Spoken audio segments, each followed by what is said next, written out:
Good evening and welcome to the April 28th meeting of the Board of Education for the Papillion-La Vista Community Schools. Our Open Meetings Act is posted at the entrance. It guides everything we do. And please rise for the Pledge of Allegiance.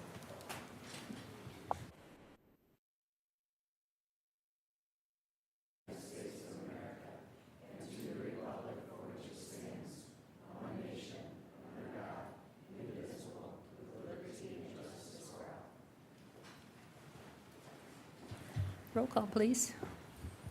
Mr. Bailey? Here. Ms. Butler? Here. Mr. Madler? Here. Ms. Witt? Here. Mr. Lotus? Here. Ms. Wood? Here. All present? Thank you. No excused absences tonight. We'll start with communications and our military advisor, Colonel Calisia.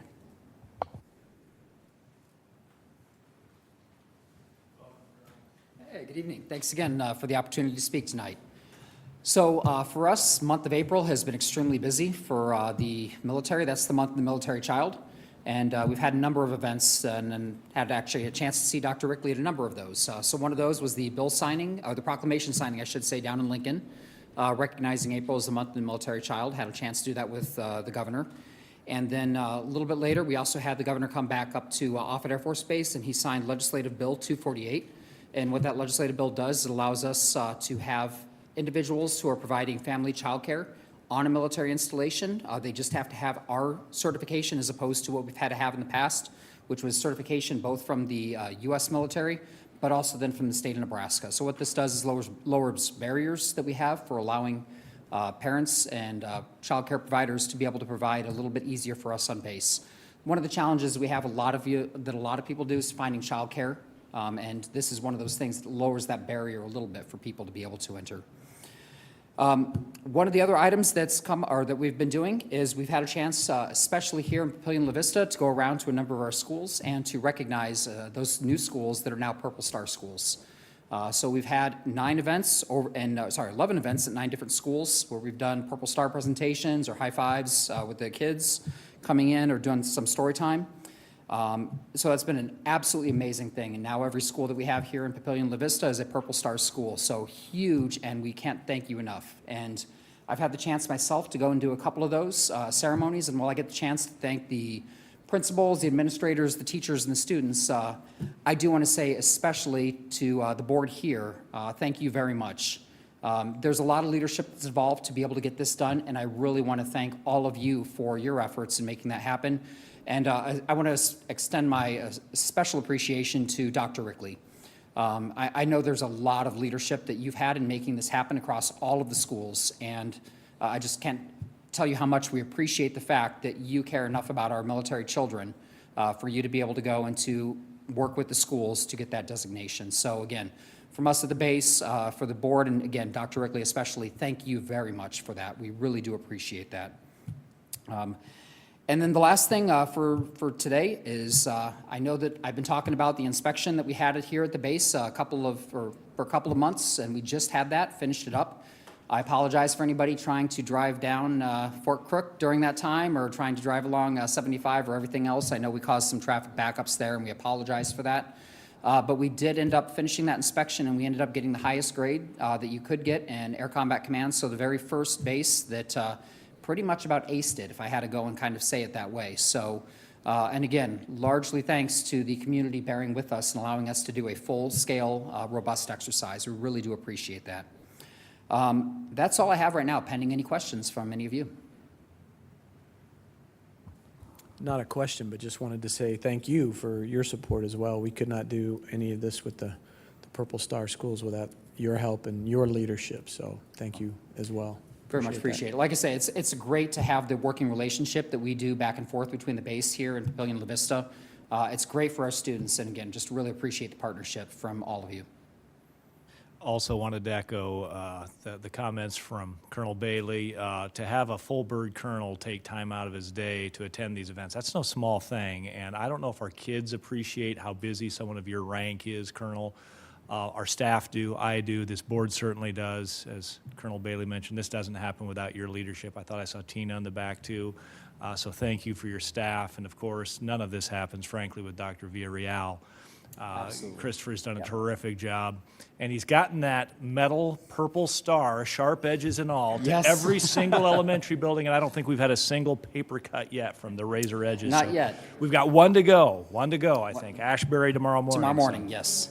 And I probably just jinxed it, but Colonel, truly, you've been an amazing leader and amazing support, and we're just super grateful for what you do to support us and our military family, so it means so much. I've just been fortunate enough to have the chance to be able to come myself and recognize a couple of the schools. So it means a lot to us at the base that you all have done that. So again, thank you very much. All right. Thank you. And now what you've all been waiting for, we have the presentation for inclusive practices. Are you introducing that? Please, go ahead. Well, I don't, that's all I have. Well, so- then I guess I will. Well, thank you very much, Ms. Whip, members of the board. So as the board and as the community is probably well aware, we like to rotate through our different schools and our different arrays to do presentations on promising practices and things that we're really, really proud of. You may recall, for example, we had the Title I array last year, I believe, presented on Title I night, which was an incredible event. We have speakers, we have kids, we have parents, we have just an outpouring of support of our community to show up to these events. They have something slightly different this year to talk about, and I don't want to steal any of their thunder, but we do have our 5 title buildings, and of course we have 16 elementary buildings with a 17th on the way. Our 16 elementary buildings are split into 3 different arrays, mainly by demographic factors. Our title array, which consists of our 5 Title I buildings, does incredible work and works with some of our most vulnerable families. So they deal with some pretty complex things. They always bring their passion and their focus to the table. I can't wait to hear their presentation tonight. So without further ado, if I could ask our 5 title principals to please approach the podium, and we can't wait to hear what you have to say. So I'll turn the floor over to you.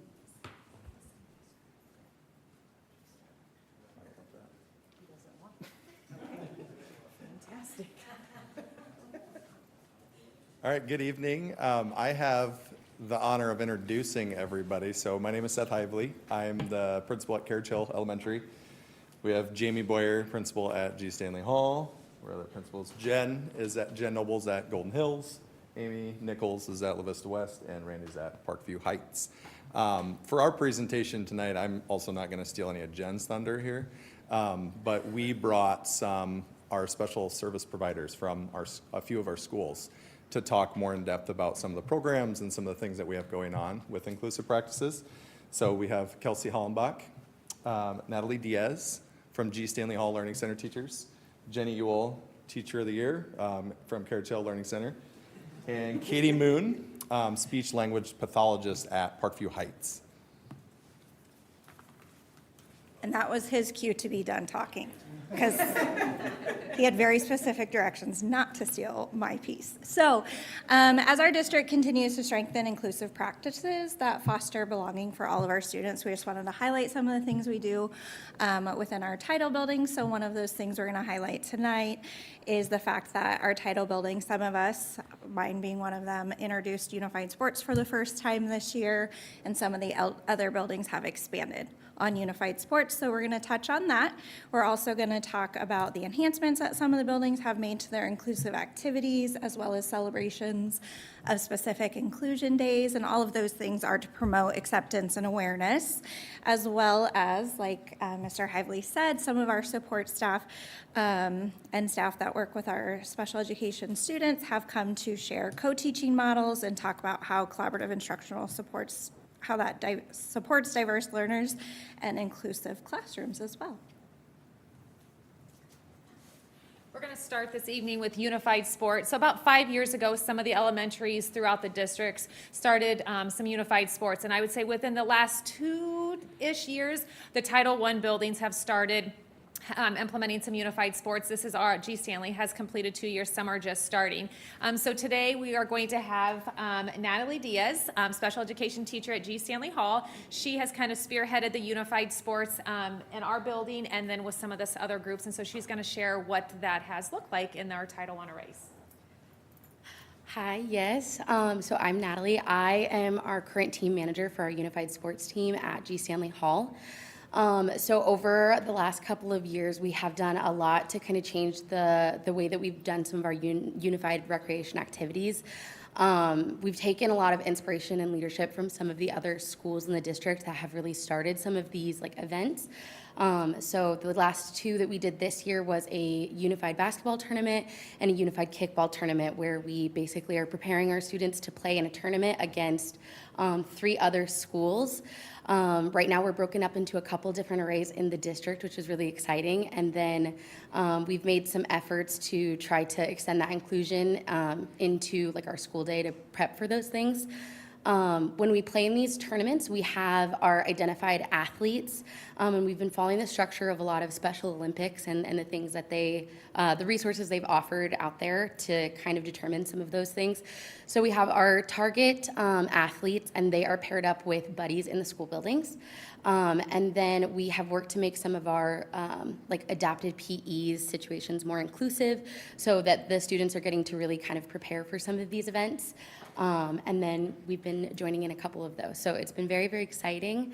I know at least at G. Stanley Hall, we have seen just tremendous like inclusion and a change in our building dynamics when it comes to some of these things since we've started. As far as next year, we're going to continue to collaborate with some of the other schools on things they're doing and with Special Olympics to continue to extend those opportunities and create more opportunities within the school buildings. And I know next year we'll be starting like a formal unified club, which I think a few buildings have done. So very exciting in unified sports. We also do a couple other inclusive activities within the building. So one of the ones that is we sometimes call our second job within our job is our tea cart. So I'm going to let Kelsey Hollenbeck talk a little bit more about that. So our tea cart started off as just a snack cart that we started a couple years ago. And we started at pretty small scale, just had a few things that teachers could purchase weekly. And then we decided to go full scale with a tea cart this year, and it's been very successful. We make the nutrition teas that you can get from tea shops. We've included our related service providers, so our occupational therapists and our speech pathologists help us with this. And we have our kiddos go around and take orders from the teachers. They practice taking data, practice taking money. And then the next day they come into the teacher's lounge and they get to follow a visual recipe to make the tea. We also get to work on a lot of different hygiene things and washing our hands. And then they go out and we have another group of kiddos that's working on some of those communication skills that will deliver the teas. So they work on greeting the teachers, giving the tea to the teachers, taking their order if they would like a snack, and then being able to interact with other people within the classroom as well. And then there are other buildings throughout the district that do the different carts as well. There's buildings that do coffee carts, other buildings that do snack carts. And then next year, we're also going to expand our tea cart within our unified club and have our peers help our identified students with that as well. All right. When we were talking about what we were going to present tonight, we were talking about some ideas, and we thought, how can you present on inclusive practices and not make everyone smile? Like, if you've ever been to one of the events that is held, you walk away and your heart is so full. So some of the days that we recognize in our buildings, some depend on the students that we have in our buildings, but this is just a selection of days that are celebrated throughout the district. And so these are just ways for us to recognize our unique abilities in our buildings. Several buildings celebrate Inclusion Week, and so we just have themed days. And the Inclusion Week is more about acceptance and accepting people that are different than you and being kind. And we really try to build that awareness in our buildings.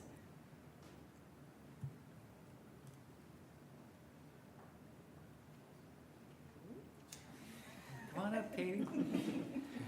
Yeah, this slide was assigned to Parkview Heights, and I had asked Katie Moon to come share a few words. She'll say it a whole lot better than I would, so thank you. Just some things we do around our school. We start early with AAC. We're lucky to have a preschool. And every week in preschool, we have a core word of the week that is for the entire class, whether you have a device or not. Everyone gets to practice using the device so that it becomes absolutely accepted as a normal and everyday use of communication. We stress the importance of co-teaching in the classroom with alike peers. I'm going to jump down to the last one with that inclusion isn't just a place, it's a mindset. It's acceptance of everybody where they are. We have our Hope Squad and our Kindness Squad that includes a wide range of diverse students and backgrounds. We have a word of the month that's announced during announcements to promote and celebrate diversity, inclusion, and a wide range of school efforts to support all of the students. It goes beyond special education. At our school, we have so many different backgrounds. We get to have EL, so we want to make sure that everybody feels included the second they walk in the door. We support, like I said, from preschool through 6th grade. It's ongoing conversations every day that everybody learns in different ways. Everybody has to get help all throughout the day, no matter who you are, no matter how bright you are, no matter where you are in your education, everybody needs help. That help just looks different for everybody. So we just have conversations at all different levels. For kindergarten, it might look like everybody needs a Band-Aid at different times. What you need that Band-Aid for can come at a time when somebody else doesn't. And we have conversations about, yes, somebody might be getting a little more attention than you are, but that's because that's the attention they need right then, and your attention comes at a different time. So just those ongoing conversations every single day, every single hour about accepting everybody where they are. You want me to introduce you, Jenny? No, you don't.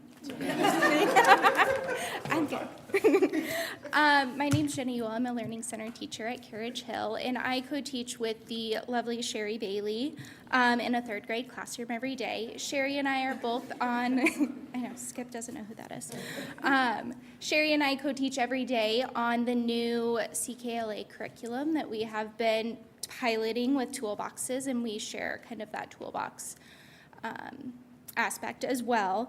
So when we think about co-teaching, Sherry and I made very intentional plans about both instructional time and planning time because we need both of those to have successful co-teaching. So that planning time, we use all 6 co-teaching models throughout our lessons, and we sit down and we look at each lesson and decide what co-teaching model would look best or work best for each lesson, as well as what fits the needs of our students in the room either that day or as we're planning ahead. And so that way we can meet the needs of all of our learners the best that we can. The instructional time looks very fluid. Sherry and I believe that we are both responsible for all students in the room, whether they are identified or whether they are not, whatever their needs are. So what that looks like, we have small groups that run sometimes during the day. We have co-teaching time. We have station teaching. We have students who are working independently while we are working with the whole group. It just looks different every single day depending on what the lesson is. But Sherry and I fulfill very fluid roles, and it depends on the students and the lessons, and it's very much a shared responsibility. Sometimes I am teaching whole group while she is teaching a small group of identified students. Sometimes she is teaching whole group. I am pulling a student at a time to work on something. It just looks very fluid and very different depending on the day. And then, so we have had other 3rd grade teams as well as a group of instructional coaches come and observe us teaching throughout the school year. And that's really awesome to see because I think when you go into a true co-taught classroom, the feeling, the children would say it's the vibes of the classroom, kind of speak louder than any other aspect. So we've had visitors come in throughout the district who have come and watched us co-teach to see how we can expand kind of what we're doing into other buildings and other places. And then I think the community aspect is truly where inclusion begins. Like I said, it's the feeling in the room. It feels kind of like magic as you're teaching. This is me. What questions do you have?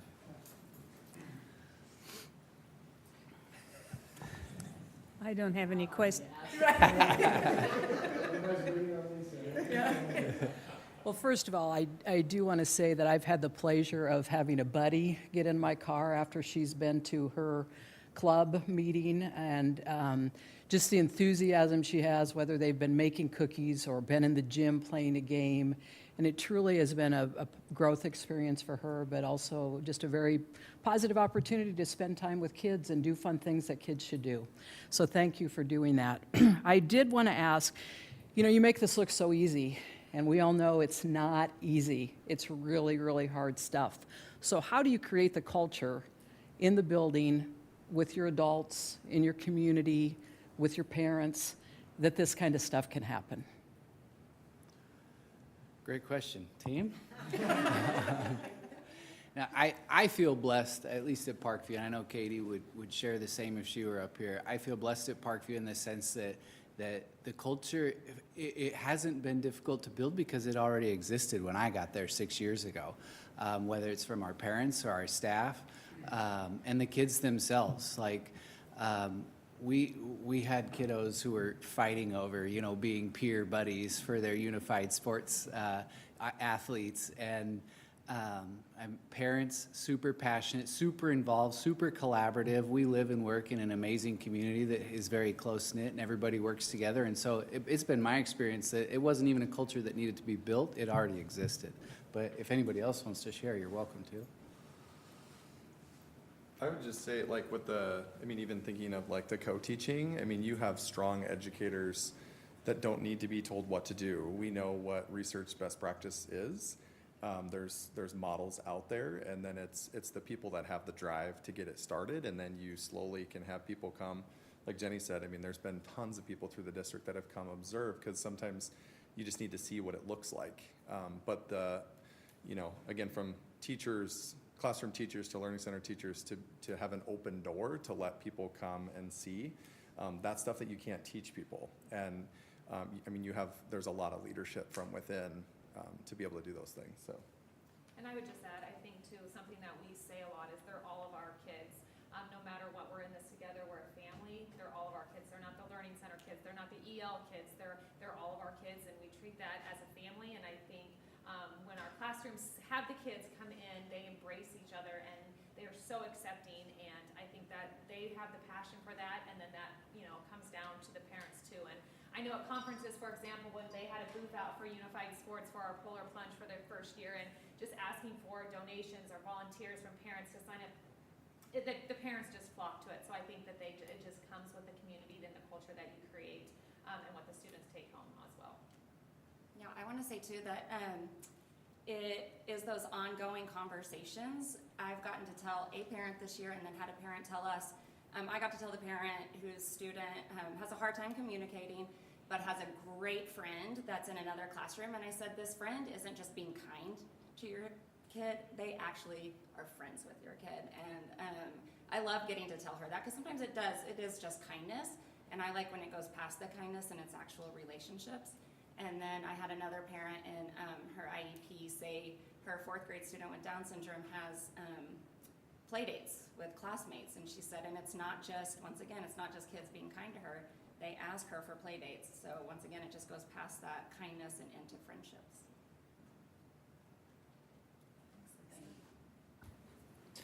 I want to thank you all for putting the presentation together and coming to the board meeting and sharing. And you talked about the enjoyment of the students, but you're just talking about the families and the parents. I went to the unified basketball game. It was the high school unified basketball game a few months ago.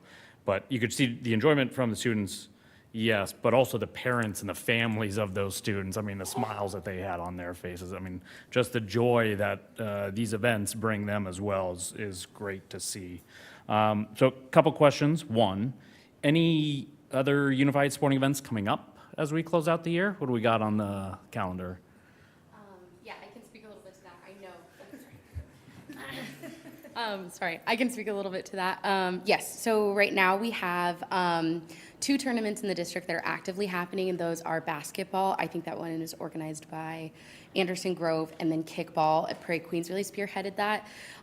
So we've kind of been collaborating with each other on what's next. I know for our building and kind of working on more of a club structure next year, there is talk about a unified dance performance. We have a couple coaches who are going to come in and start kind of working with a POM team kind of situation, and then they'll put on a full performance for parents. And then there's also talk about us potentially doing like a unified bowling tournament of some kind. So I know bowling has also been talked about, but as we continue to kind of work with Special Olympics and things like that, they also have a lot more ideas on things that we can get started. I think our goal eventually, at least for our building, is to have one event or one thing that we're kind of working towards all the time each quarter. So Nice. And And we do have a kickball game on this. yes. Yeah, we do have, our next one is a kickball game, and so we have that coming up. Our Arrays tournament is on May 16th from 5 to 7 at the all-play field. So anyone's welcome. It's an event that the kids and the families got so excited for last year. It's like one of those things that I think we just kind of had to jump in and do it, and we learned a lot. And now we're doing it this year, and I mean, everyone talks about it. We've also extended that like to our building, so we'll also do like a staff versus unified team game at our actual school building on the 15th to get them like ready for practice, and the whole school will come watch. So like kind of extending that to other parts of our building too. So nice. Yeah. And Mr. Bailey said he will help with the dance team once you get that going. Yeah, help choreograph. Yeah. He'll spearhead I that. haven't started officially. Yeah. I haven't locked in my coaches, so that'll be great. And then, is there anything else the board, don't mean to put anyone on the spot, can do to help support these efforts? Anything that we can do to help more? It's okay. So Yeah. I know as far as the first, like kind of getting started, the structure that we've done so far is we have a school that's already done it. Like Prairie Queen was a great like model, and the leadership over there has been like outstanding to kind of follow some of their lead a little bit. When they started like their array, for example, they took over like the financial responsibilities through their fundraising efforts for some of the other buildings. So like the first year, Prairie Queen covered us and our costs to participate. And then from there, encouraged us to go on our own and kind of find our own fundraising for year 2. So this last year, that's where we kind of worked with Special Olympics. Our school did the Polar Plunge. I know some other schools in the district also did the same thing. And then the hope would be that as you're raising money, then you're taking in another school who's also like not in it yet, and then kind of trying to help them afford the things. So I know that we purchase like equipment. We've been purchasing like pizza or things for the athletes, medals, T-shirts, different like pieces of that to support the students during those big events. So I think I know Anderson Grove also worked with like a sponsorship with Chick-fil-A, and they like gave us meals for like basketball. So I think we've been finding different like outreaches, but especially for some of those like starter schools or schools interested in trying to continue to extend those inclusive activities, even looking at things like bowling or what people are kind of interested in. I guess that would be like my biggest thought, is just encouraging that opportunity in buildings that don't currently have it and want to do it, or working with the buildings that are already doing things to figure out what do they need to continue to expand their unified activities.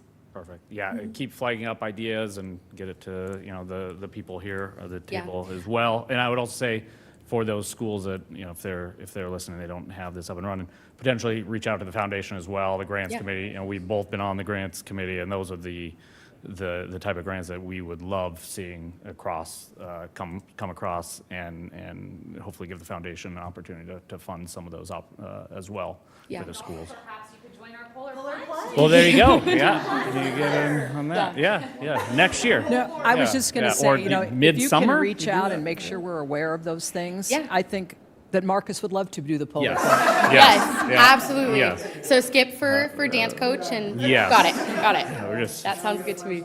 checking all Yes. those boxes. Yeah, I think most schools also have like I feel like all teams are really committed to these things, especially in our title buildings, where I feel like you really do a lot of the time need all hands on deck to pull something like this off. But a lot of the buildings do have like a single point of contact that I feel like a lot of us get together and collaborate on a lot of these activities too.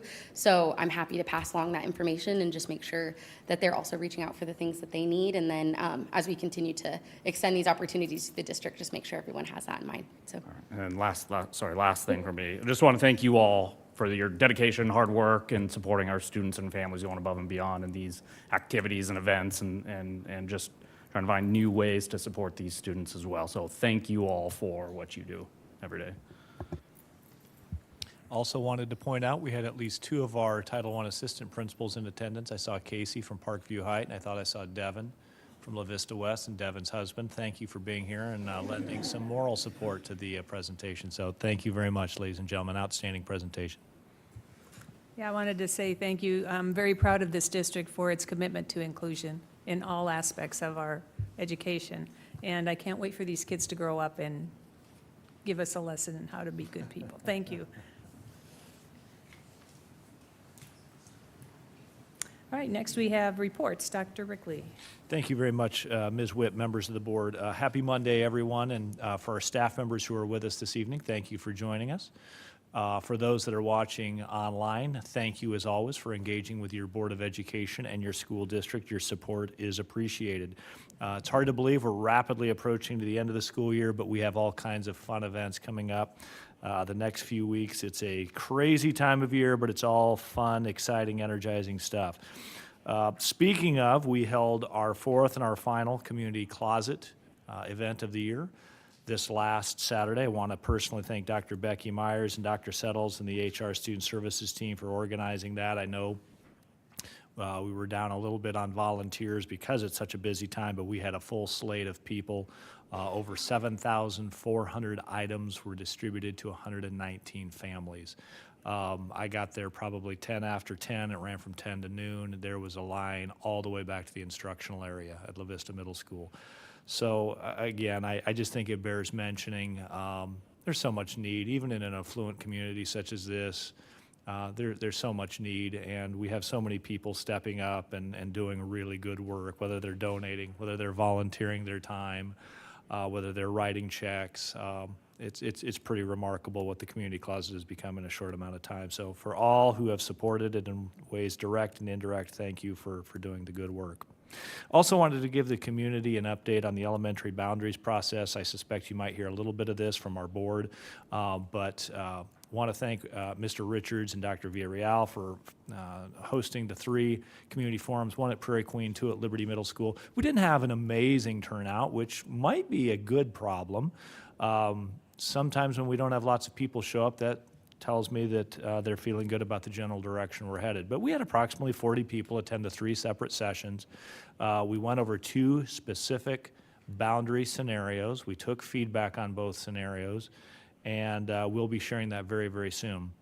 I will follow the lead of President Witt to my left, but I suspect as quickly as our first board meeting in May, we will be sharing that slide deck that was shared at the 3 forums, as well as the summarized data that we heard both at the forums, as well as there was an online tool that parents and family members could also submit feedback. So more details to come on the elementary boundary process. Just a reminder to our community, that building does not open up until fall of 2026, so we still have a full 16 months to go before opening day. Dr. Settles has us scheduled later this week to interview for the new principal, but more details to come, but I think that next board meeting we'll probably be talking about boundaries. Also wanted to echo some of Colonel Kolesiak's sentiments about Purple Star. We had a number of Purple Star ceremonies last week, Bell and Hickory. Most recently, we'll finish off, I believe, the last one at Ashbury tomorrow morning at 8:20. Board members are certainly welcome to attend. They're always kind of fun little events. They're usually over pretty quickly, but a great celebration of our community, our staff, and most of all, our military families who give so much to defend this great country of ours when they're serving, when they're deploying, and we want to do whatever we can to support the families and the children that have given so much. Also wanted to share we had our final Student Advisory Committee of the Year. As the community and board is probably aware, we have a group of 16 monarchs and 16 monarchs and titans that meet over lunch once a month. We rotate between the schools. Different topics. The last topic was talking about how we can do a little bit better job encouraging student attendance. And the kids had some really great ideas. One of my favorite things to do, though, is to ask the 4 seniors. We have 4 seniors, 4 juniors, 4 sophomores, on and on.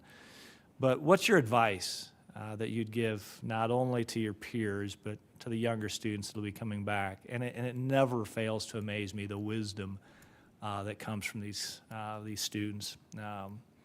One of the kids said, you know, I wish, as I look back on my high school career, I would have pursued more opportunities. This district has given me so many choices with activities, with athletics, with clubs. He's like, some of it I took advantage of, some of it I did. And he's like, looking back, I wish I would have done more.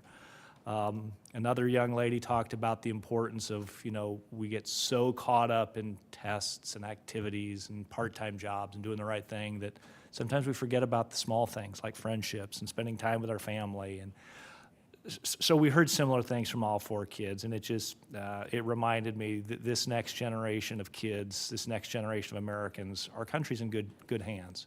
We have thoughtful, smart, hardworking, intelligent kids.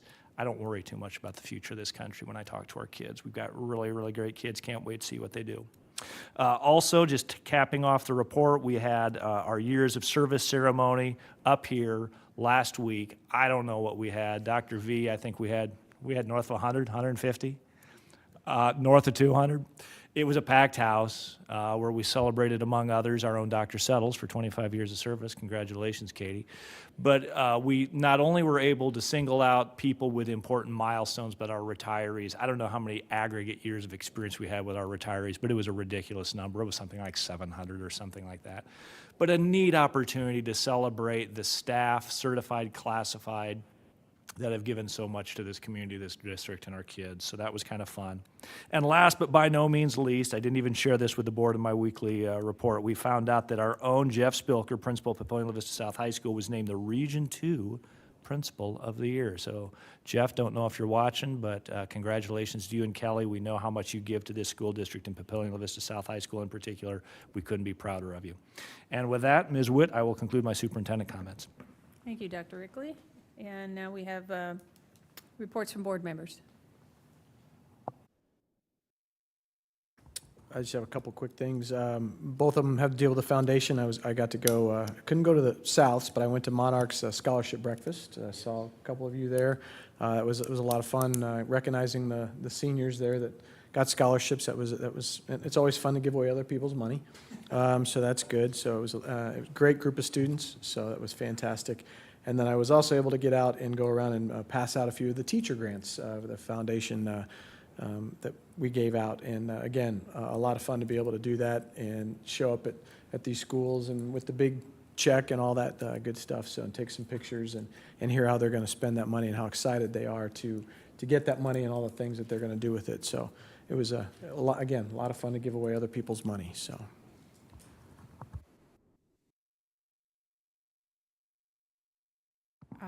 I, in mid-April, was able to attend a training in Lincoln on legislation and advocacy with a Nebraska Association of School Board, part of their team. Spent the morning giving us some background on the process of the legislature. We talked about some of the bills that were currently being reviewed and discussed, and then actually went to the Capitol that afternoon where we had the opportunity to meet with some of the senators. Senator Arch was very kind to talk with me about some of the bills, and so that was a great learning opportunity for me. On April 22nd, the teammates had their senior luncheon where they recognized those teammates that will be graduating, and that was a fun event at TELUS to see the seniors and their mentors, together and celebrating. Some of them had only been together maybe a year, and some of them have been together for the last several years. And these kids were very appreciative of the time and the opportunities that they've had with their mentors, and all of them have great plans for the future, so that was fun to see. And I just also really wanted to say that I thought the years of service and retirement celebration really was a great celebration. I know it's hard in, an hour to express your gratitude to people that have done such great things for our district, but it was very well attended, which it was a great tribute. I think I counted that there were 33 teachers there that had 25, 30, or 35 years of experience, and there were 39 recognized that are retiring. And I just think of what they have given to this district and the differences that they've made in so many kids and families' lives, and so it was a great recognition.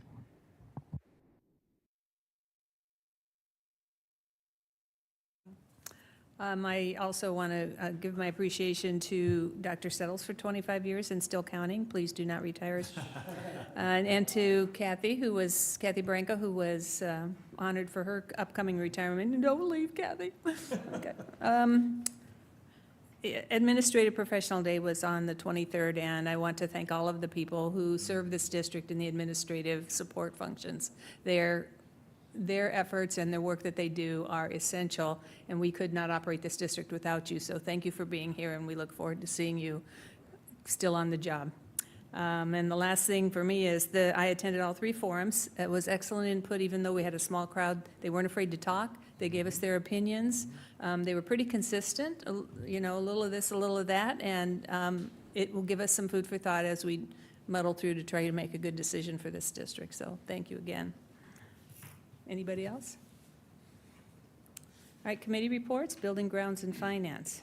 We met on Friday. The main topics discussed was the going out for the $55 million for the third installment of the bond dollars from DA Davidson. That is being discussed under the discussion information items. And then also talking through the feedback and the presentations for the elementary 17 boundary discussion, which we will see on a future meeting. Thank you. Human Resources, Student Services. We have not met since last meeting. We have a meeting scheduled here coming up, I believe, next week. Thank you. And Curriculum and Americanism. We have not met. We're working on scheduling a meeting. I think part of it's my fault because I'm getting ready to travel, so we're working on trying to find a time for that. Thank you. We have no public comments for items on the agenda. Moving on to action items, consent agenda. I'll make the motion to approve the action by consent agenda. I'll second. I have a motion by Mr. Madler and a second by Mr. Bailey. Roll call. Ms. Butler? Yes. Mr. Madler? Yes. Ms. Witt? Yes. Mr. Lotus? Yes. Ms. Wood? Yes. Mr. Bailey? Yes. Motion carried. Next item for action is the 2025 student technology purchase. Is Mr. Moore going to talk, or Dr. Rickley? I believe that Mr. Moore briefed the board at our last board meeting about an upcoming purchase and answered a couple of board questions about that, but we would invite Mr. Moore to approach the podium. And Matt, any updates since the last time we discussed this with the board? Yes, so we've narrowed down the amount of devices that we want to do for the elementary refresh and then to maintain the one-to-one program. So you can see in that board summary, we're going to go with 3,400 as our quantity. It is 312, which you'll notice is higher. That's without tariffs, but we're planning on avoiding the tariffs. Hopefully we can order as soon as we get this approved. I did go with the 8 gig. The reason for that is we've under Lucas's leadership, we've been looking the last 2 years for 4 gig versus 8 gig as far as the memory goes, the RAM goes in those devices. And they've been about $50 difference. This year is only about 14. We felt it was worth the extra money to get the devices up to the 8 gig. I do think we'll see better performance from the machines, from the longevity of it, especially at the high school level. So that's kind of what our recommendation is to go with the 8 gig. So the total overall purchase price. My recommendation is to make a motion to approve entering into a purchase agreement with CDWG as presented with the total cost of $1,062,738. You'll notice that I don't have cases on there. We're still working out the cycle piece of it as far as getting the elementary more devices, and then, so we don't quite know exactly how many cases we want to purchase yet, so I didn't put those on there yet, but we're working on that. Any questions? Yeah. Sorry, any questions? Yeah, thanks for putting this together and going through the information. I believe last year, right, we did the Dells through Sterling. Yep. And these ones are the Lenovo. I guess first, the CDWG, have we used them before, that vendor? Yes. We feel Yep. good about them? Yep. Okay, perfect. Yep, that's actually who we're getting our wireless through Oh, as well. nice. Yeah. And then any issues switching from Dell last year to Lenovo now as far as maintaining or? No, we actually, all of our techs are still Lenovo certified because that's Okay. what we purchased during the pandemic. So 21, 22 are all Lenovo still, so we actually still have all of our certifications. And they actually are going to bump us up with a maintainer program. That'll help us fund some of the repair costs as well, Gotcha. so, All right, perfect. Thanks. yeah. I don't know if this is a question for you or for Brett. Obviously, you said the amount has gone up as expected. Is it within the amount that we were looking at for a budget, or is this, and what are we using? I think I saw in here depreciation fund, and then also, I guess, some for selling Yep, the older devices back. Is that where you're getting yep, the money? Okay. yep. So also on the bid tabulation, you said you're going to order the cases at another time, so you'll come back to us with a Yeah. order for that? Okay. Yep. And this will be the pricing list that you'll go from? Yes. Okay, Yep. thank you. Anybody have a motion? Yep. I'll make the motion to approve entering into a purchase agreement with CDWG as presented with a total cost of $1,062,738. I will second. I have a motion by Mr. Madler and a second by Mr. Lotus. Any discussion? Roll call?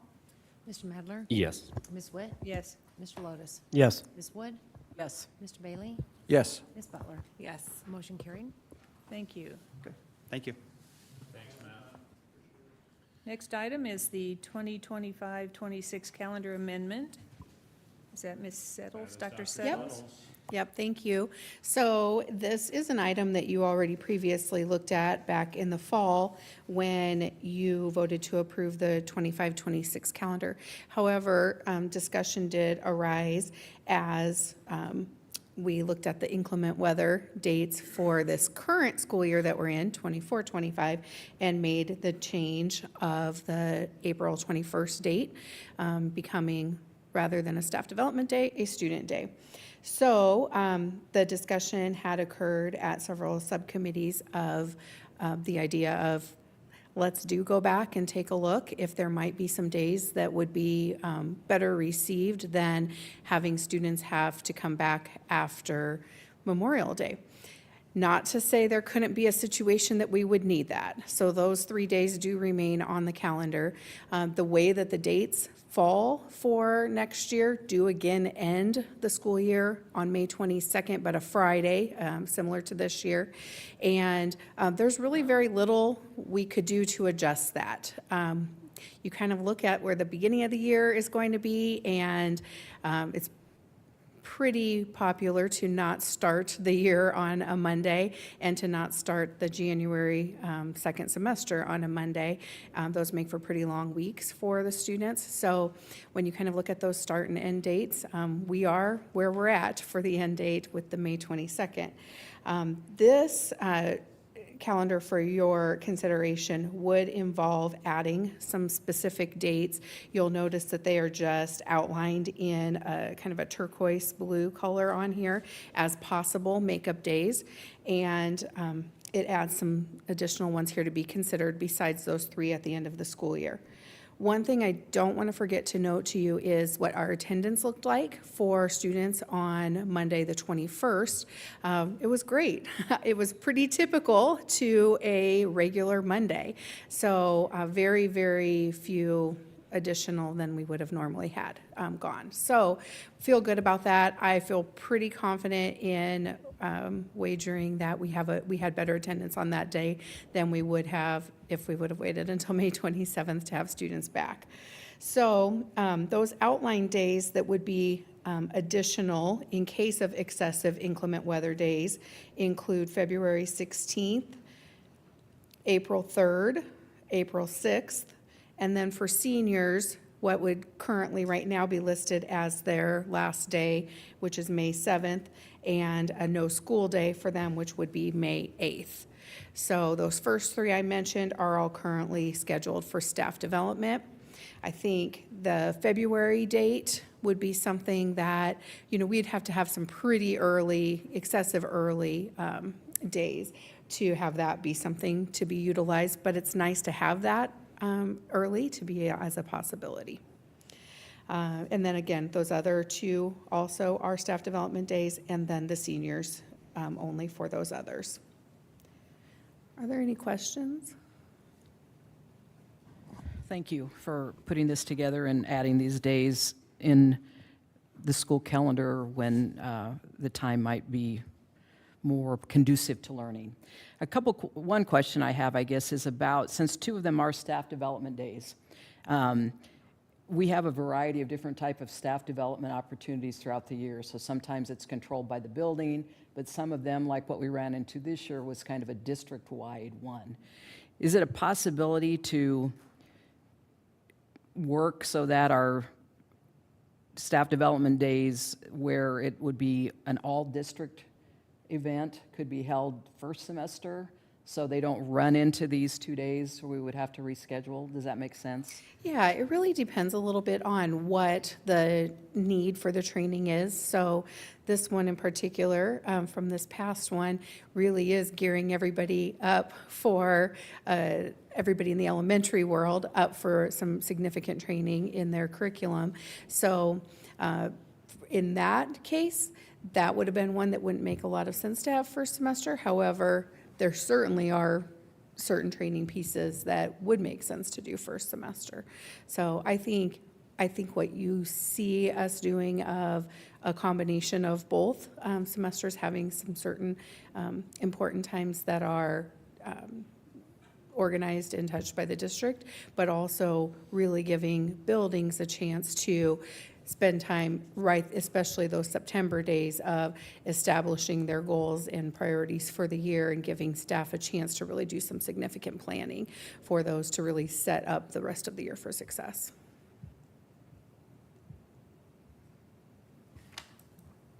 I noticed that April 3rd is no school for students and staff. Do we want to include that day and bring everyone back, or do we just want to stick to the Right. in school? Yeah, so we talked about that one a little bit. I think, in my opinion, of those days, other than the Memorial Day, the days after Memorial Day, in my opinion, that should be the last one touched if something is needed. We decided to leave it on there. It came up with enough groups, as we discussed, with multiple groups, multiple stakeholder groups of their ideas for adding on this. It came up with enough groups that we decided to leave it on as an option. But, one of our groups that I think about with that particular day, that is a vacation day scheduled for our custodial staff, our maintenance, buildings and grounds staff, and those are not people that get any inclement weather time off. So my preference, strong preference, would be that would be the last one touched if we are having the same type of discussion next year that we had to have this year. Go that. Thank you. I just want to thank Dr. Settles and the board for having this conversation. Also want to thank our families and staff for making on-the-fly adjustments to the current calendar. We had to scramble a little bit given the 7 cold and snow days, and you sent your kids anyway, and it would have been really easy for attendance attendance issues to have skyrocketed on last Monday, for example, and that didn't happen, as Dr. Settles explained. So thank you for being willing partners and great supporters. With any luck at all, we won't need these days next year. We have averaged 2 to 3 snow days over my 12 years that I've been here. In fact, there was at least one year where we didn't use a single one, and we contemplated perhaps giving them back. We didn't do that because instructional time matters. But the point being, I think having some flexibility as quickly as next year, even though the board has already adopted the calendar for 2025-26, is extremely wise. I'm really grateful that the board asked us to do that, and thanks Dr. Settles for doing it and for our staff for being such good sports about everything. Thank you, Dr. Rickley. Is there a motion? I'll make the motion to approve the amended 2025-26 school calendar as presented. Second. Second, motion by Mr. Lotus, second by Ms. Butler. Any further discussion? Roll call? Ms. Witt? Yes. Mr. Lotus? Yes. Ms. Wood? Yes. Mr. Bailey? Yes. Ms. Butler? Yes. Mr. Madler? Yes. Motion carried. Thank you. Moving on to discussion information items. D.A. Davidson, third installment of bond dollars. Paul? Brett, anything to Yeah. kick things off? Yeah, I'll kick it off here a little bit. Paul Grieger from D.A. Davidson's here with us tonight. Cody Wickham spent some time Friday with our Buildings Grounds Finance Subcommittee talking and answering questions there as well. With the majority of our projects basically really kicking off hard this summer, we'll have 12 of them going at once here this summer and finishing up some this summer, and then those other ones will continue on to next. We thought it would be wise to pull out a little bit more on this third installment, and then we'd have 10 million left at the end that would be what's called bank qualified. So we can go out to the market with even local banks on that last one. So with that said, I'll let Paul kind of walk you through it and then answer any questions that you might have on this transaction. Thank you, Mr. Richards. It's a pleasure to be here this evening. Thanks for the invitation out. As we've heard, we're embarking down the road of a $55 million bond issue. 20-year interest rates are right in the mid-4s, so we're modeling this out at about 430, 440. We think that our assumptions are from 2023, and the messaging to the public is really remaining in line. So all of the work being done with communications and the bond modeling is really coming together. So we really feel good about where projections and reality are coming together. So that looks really good. Moody's did affirm your AA2 high investment grade rating. So congratulations to the school district. I want to acknowledge the leadership team and the board for that. Mr. Richards did a fabulous job on the call presenting the key credit features to the analysts, so that process was smooth and easy as always.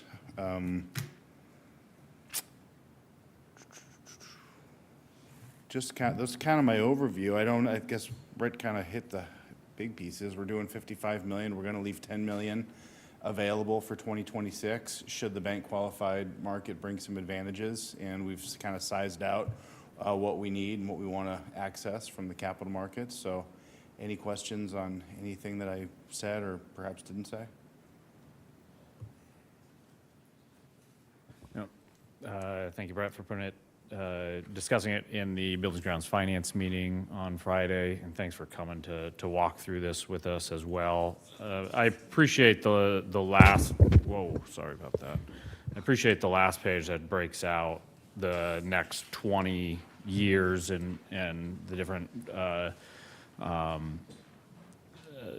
tranches that we've gone out for, and then how all those payments look, and you can see for that far column on the right, the actual tax levy, on how that is staggered pretty evenly and decreases. It allows us and it allows Mr. Richards to probably better budget for those expenses that we know we'll have in the future, and give us leeway if there is additional projects that we need to do, or we need to go ask our community for potential future bond funds, and in years to come. It gives us that leeway. So I think we've been smart with how we've structured these and how we scheduled them, and it's great to see. It's crazy to see that we only have 10 million left to get after this 55. I do have one question. How, we've been watching the markets the last few months kind of go all over the place. Can you talk through the appetite in the market for bonds like the ones we will be trying to sell? Yes, extreme market volatility, to say the least, we've seen here over the last few weeks. For a minute, I would have guessed that if the bond market probably would have demanded closer to 5% for these bonds here a couple weeks ago. So we saw a huge pullback, short-lived. The taxable market recovered more quickly. Tax exempts tend to lag on the taxables. I don't know that we've gotten all of the basis points back, and I don't know that we will. But I'm looking at the numbers that we're suggesting, low mid fours, 430, 440. I feel like that's reliable. We're going to be in the market tomorrow with a similar size deal for Elkhorn Schools. We're going to do 40 million for them this week, and that'll give us an even better gauge on what's really happening in the market. Our firm's been busy and active with different types of credits, non-rated and higher yield types of development work, which is different than our school district bonds. So, but looking at the local comps and the national comps, there haven't been a whole lot of local ones lately, but there's been plenty of activity in the national market, and that's what we're looking at. So we're looking at these comparable issues across the country, similar size, similar credit rating, voted general obligation, similar Moody's or comparable ratings from a Standard & Poor's. So we think we're pretty dialed in. When we go into the market, mid-May, May 14th is the scheduled sale date. We did push that back a couple weeks to accommodate the potential board approval of the resolution that Monday.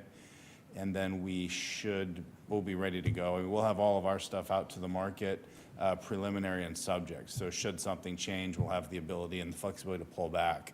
But we'll do what we can to pre-market a little bit and have a good feeling and hopefully strong confidence going into the market that week. So long answer to your question, Marcus. There is good demand for these bonds. We're confident that we'll clear the market at good levels, and we have no concerns going forward.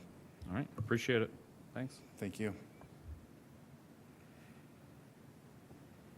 Thank you so much. Are there any other discussion? Otherwise, will he be back next time? Okay, we'll see you.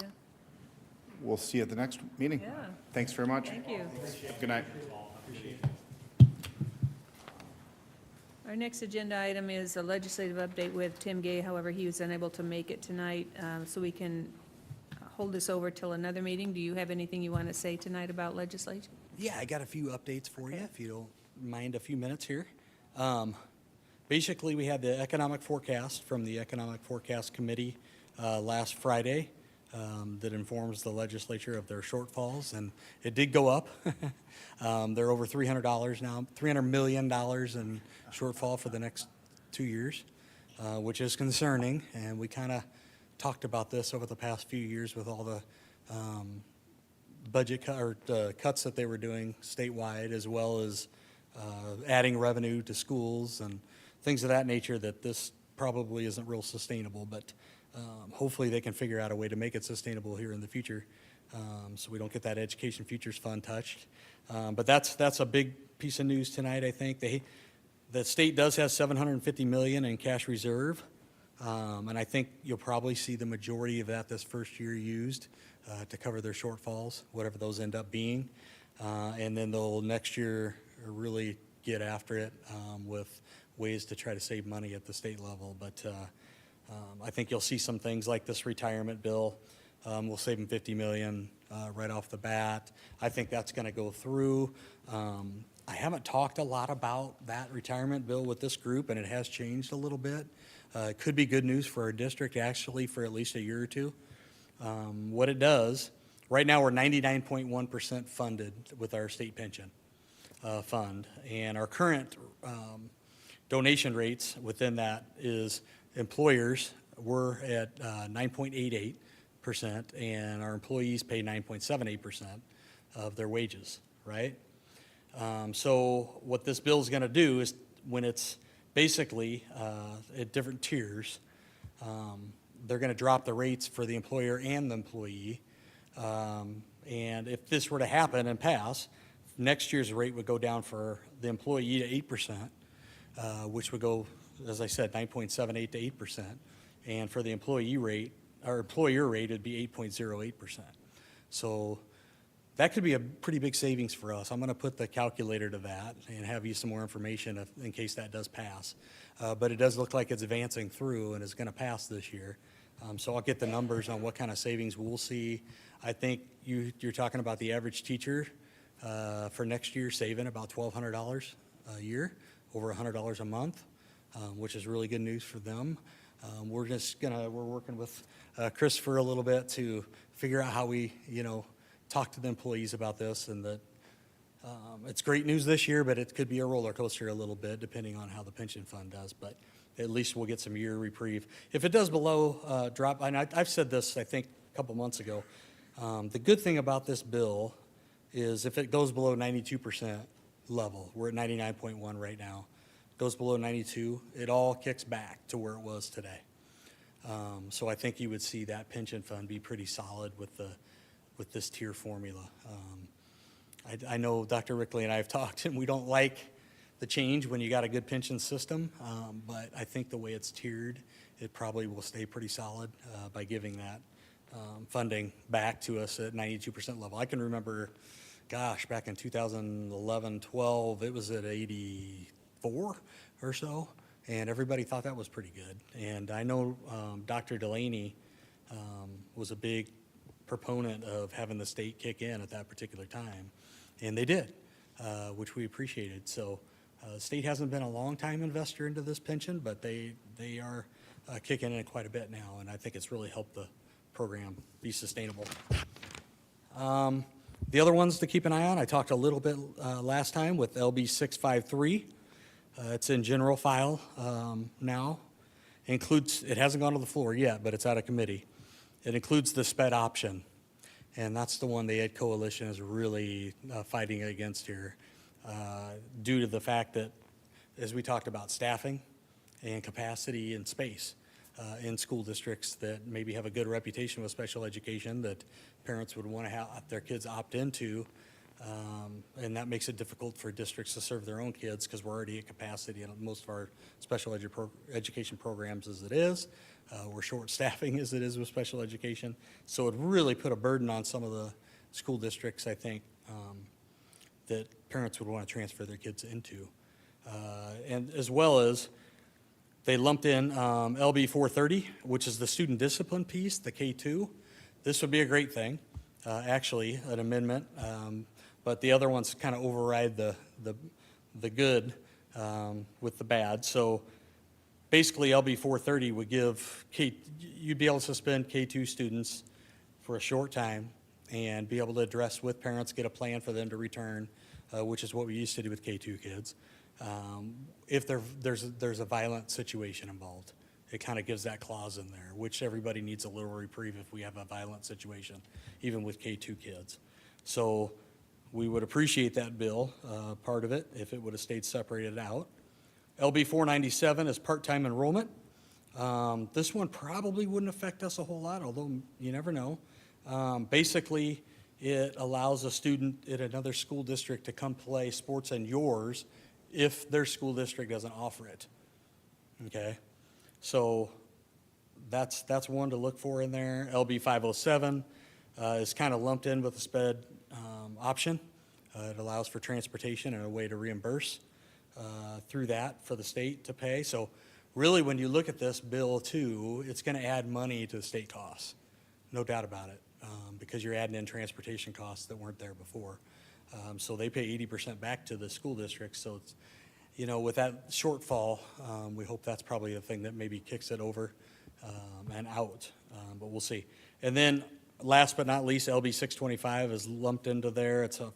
It would make the state change their finance database from actuarial to a cash basis system, which we're all, all our systems are actuarial based at this point, and that would be a tough transition for a lot of school districts to be able to do, and I'm sure for the state as well. So those are the 653. There's not a whole lot to like, but we'll see what we can do as an Ed Coalition to kind of fight that off and maybe get some needed changes if there are any available to us if that does go through. But I just don't see it happening that anybody's going to allow any amendments to that to make it work better. LB 645, I talked about retirement. And then the other one to keep an eye on is that LB 306. It's in committee still, but it's an Ed priority bill.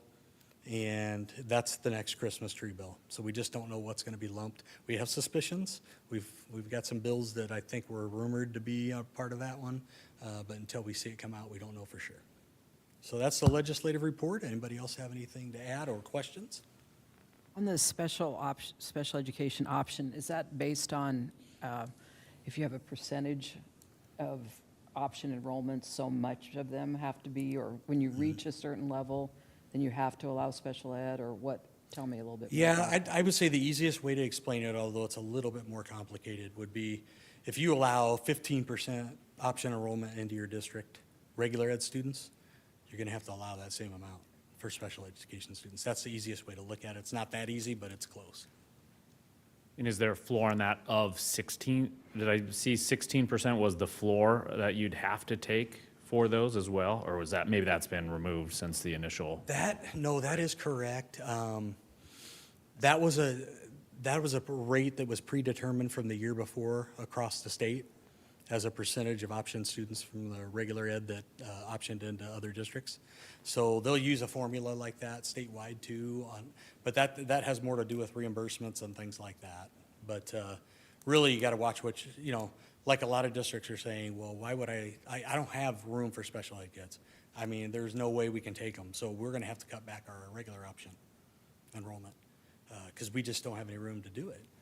So that's an issue, because there's a lot of districts out there that depend on that option enrollment, and yet their special ed departments are full, so something to watch out for.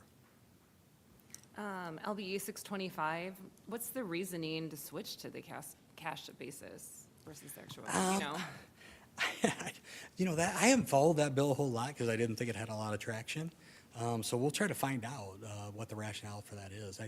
I don't know if it just helps them do their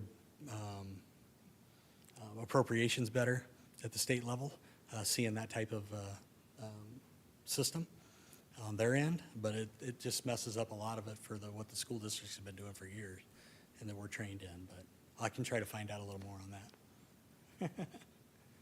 I mean, I think they said starting May 6th, they're going to start on the budget on the floor and then basically take that through the end of the session with the work that they have to do on the budget. Especially you were talking about a potential Christmas tree bill not even out of committee yet. If it's not out of committee, it's going to be, they need to get that on the floor to even have a chance. But really anything that has a chance, it's really his next week and a half to get there, because once you get to the budget, that's not going to be an easy thing to get through the senator. So I think, we just need to stay on top of this next week and a half for those other bills and stay on top of the budget and how that affects. So I know the one thing that did make it through the Appropriations Committee and their proposed budget, which was also in Governor Pillen's proposed budget, was removing the paying for the ACT for the juniors. The state law that all juniors take the ACT, but they're removing the dollars that pay for it. So they haven't said who's going to be on the hook for it. But you can imagine it's the district being on the hook is something they have in mind. So those items, and then we just have to keep in mind as they get to that budget talk. Yeah, good point. And I think when you look at tomorrow's day 70 of 90, you got basically 20 days left. The last two are usually for cleanups and if there's a governor override they want to try to do. So those are kind of saved back for those. So really you're looking at about 18 days of work left, and they got a lot to do. So hopefully we can play good defense on a few of these bills that aren't good for education.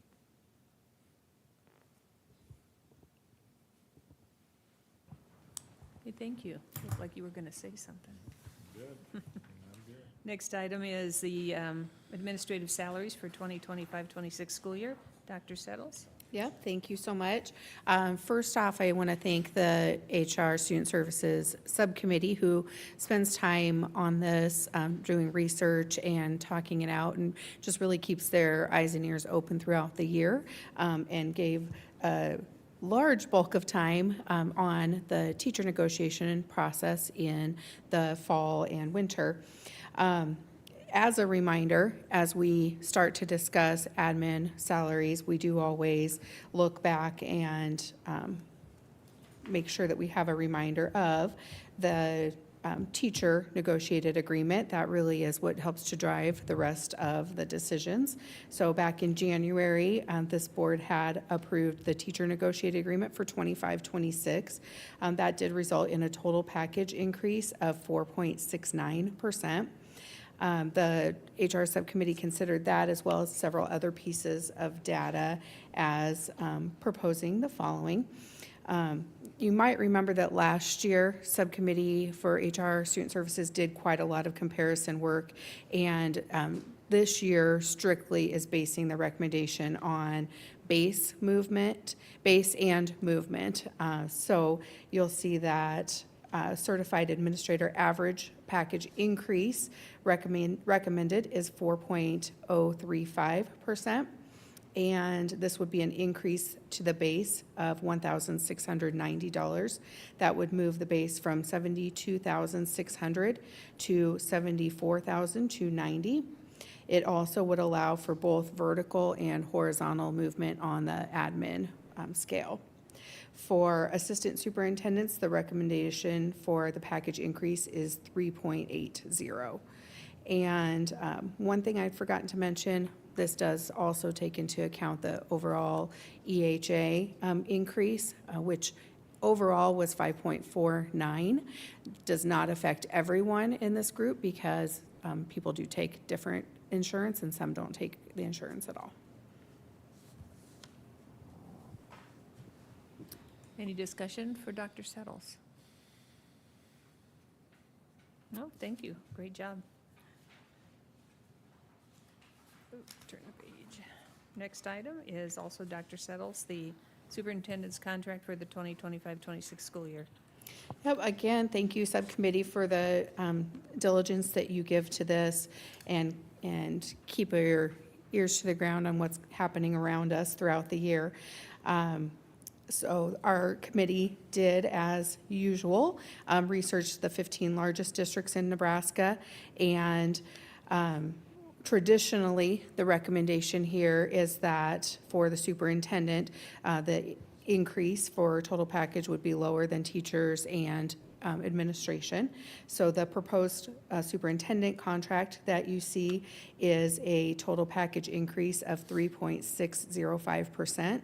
Dr. Rickley's salary for the 25-26 school year is proposed to be $273,947.31.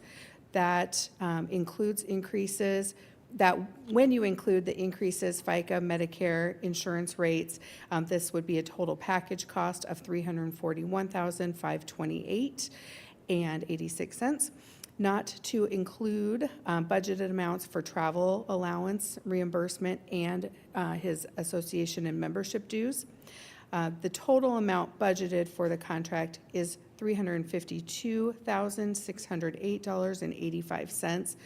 The contract was updated in December of 2024 and does cover from 2027 to 2028. We do keep a copy of the superintendent's 3-year contract available for patron review on the district website in accordance with Nebraska Superintendent Contract Transparency Act. Thanks for putting this together, Dr. Settles, and the HR subcommittee for reviewing it. I was on it last year, so I know the amount of work that goes into this one and the one we just previously went through as well. You talked about looking at the 15 largest districts in the state. Do you know where this contract would put us at? So we don't know where this would put us at because not everywhere is settled for next year. I can tell you for this current year where he's been at, out of the 15, the PLCS contract would have been 8th in salary and 9th in total package out of those largest 15 school districts. So we're the 4th largest district in Nebraska, and those are falling 8th for salary, 9th for total package. Yeah, that's what I was going through it and I couldn't remember where we ended up last year, but I know they're all going through the same conversation right now. There have been such a high level of superintendent turnover in the areas around us. As you've seen some of those other districts that have had to hire a new superintendent, can you walk through or just speculate on potentially how much they've had to increase their contracts for a new superintendent compared to one that's been there? Yeah, I think one of the things that we have seen is even bringing in a fairly new superintendent who doesn't have the years of experience that their predecessor has and may be retiring with. They're needing to keep competitive and still keeping right in that same ballpark. I think applications have certainly decreased. These are big jobs, responsible to a lot of people, a lot of patrons, a lot of employees, and most importantly, overseeing everything that goes on for students.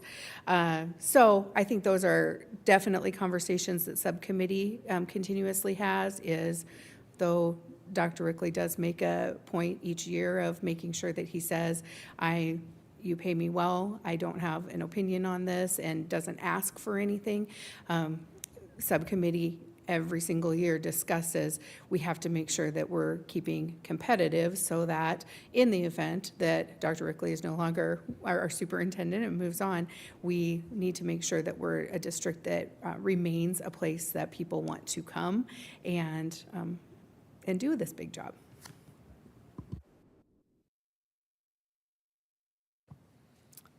Any other comments? Thank you, Dr. Settles. And our last, no public comment for items not on the agenda tonight. We have a very busy board calendar. These are my favorite things to do, though, as our former Val Fisher used to say, this is our payment for being on the board, is to be able to attend these events.